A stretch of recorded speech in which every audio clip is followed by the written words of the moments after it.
മഹത്വവും തൊഴിലാളികളുടെ അവകാശങ്ങളും ഓർമ്മിപ്പിച്ചുകൊണ്ട് വീണ്ടും ഒരു തൊഴിലാളി ദിനം. ഭരണ പ്രതിപക്ഷ സംഘടനകളുടെ ആഭിമുഖ്യത്തിൽ തലസ്ഥാനത്ത് മെയ് ദിനാഘോഷം സംഘടിപ്പിച്ചു. സെക്രട്ടേറിയറ്റിന് മുന്നിൽ അണിനിരുന്ന തൊഴിലാളി സംഘടനകളുടെ മെയ് ദിനാഘോഷ ദൃശ്യങ്ങളിലേക്ക്.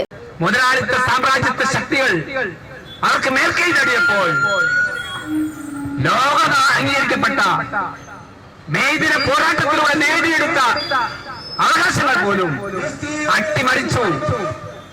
ഒരു കാലത്ത് സോഷ്യലിസം അട്ടിമറിക്കപ്പെട്ടപ്പോൾ വിളിച്ചു കൂവിയിരുന്ന ശക്തികൾ ഈ ഇന്ത്യയിൽ ഹൗറയിലെ റെയിൽവേ തൊഴിലാളികൾ 8 മണിക്കൂർ എന്ന ഡിമാൻഡ് ഉയർത്തിക്കൊണ്ട് 8 മണിക്കൂർ ജോലി എന്ന ഡിമാൻഡ് ഉയർത്തിക്കൊണ്ട് മഹാനായ കാൾ മാർക്സ് തന്റെ ജീവിതകാലത്ത് പറഞ്ഞു, 8 മണിക്കൂർ ജോലി സ്ഥാപിക്കാതെ തൊഴിലാളികളുടെ അവകാശങ്ങളെ കുറിച്ച് പറയുന്നത് കാര്യമില്ല. അദ്ദേഹം നൽകിയ ആഹ്വാനം അനുസരിച്ചായിരുന്നു 1886 മെയ് ദിനത്തിന് ആധാരമായ സംഭവം നടക്കുന്നത്.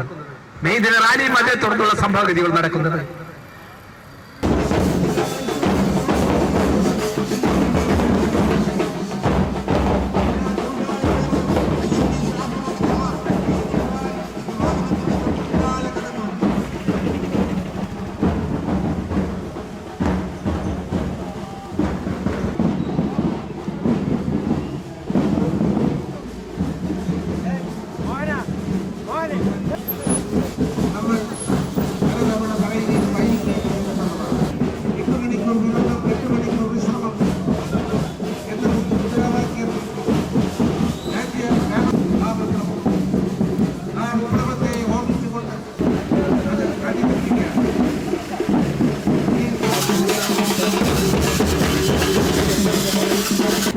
നിലനിൽപ്പിന് വേണ്ടി, സംരക്ഷണം ഉറപ്പാക്കുന്നതിന് വേണ്ടി, പ്രതിഫലം മാന്യമായി ലഭ്യമാക്കുന്നതിന് വേണ്ടി സന്ധിയില്ലാത്ത നിലപാടെടുക്കുന്ന സ്വതന്ത്ര തൊഴിലാളി യൂണിയന്റെ പ്രവർത്തകരെയും പരിപാടികളെയും ഈ വിഷയത്തിൽ ഈ പരിപാടിയിൽ വന്ന എല്ലാവരെയും പാർട്ടിക്ക് വേണ്ടി അഭിവാദ്യം ചെയ്യുകയാണ്.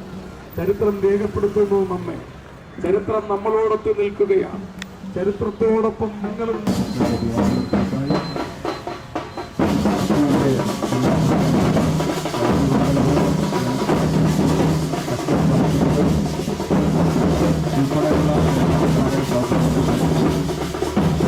അവരുടെ അവകാശങ്ങൾ നിഷേധിക്കുന്ന ഈ കാലഘട്ടത്തിൽ ആ അവകാശങ്ങൾ പിടിച്ചു വാങ്ങി നൽകുവാൻ അത് തൊഴിലാളി സംഘടനകൾ എക്കാലവും മുന്നിൽ നിന്ന് പ്രവർത്തിച്ചു പോകുന്ന ഒരു കാലഘട്ടത്തിലൂടെ കടന്നു പോകുമ്പോൾ നിരവധി വിഷയങ്ങളിൽ ഈ സംസ്ഥാനത്തിന്റെ അവകാശം